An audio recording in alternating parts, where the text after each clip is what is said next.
Hey everyone, in today's video I'm going to show you how to install a Sharkbite fitting just like this on a piece of pipe. You just need a couple of simple affordable tools and it's a pretty simple process. Let's get started.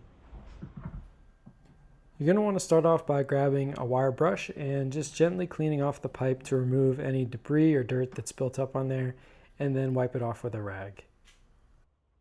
Next, if you are installing or replacing an escutcheon plate, this is the time to do it, so make sure you get that installed.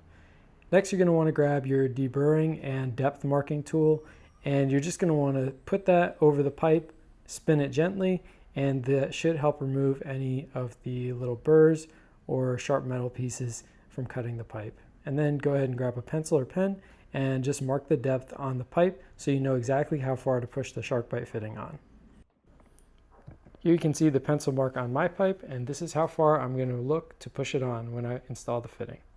I'm using this quarter turn shutoff valve on my pipe, and I'm just pushing this on until I reach the pencil mark.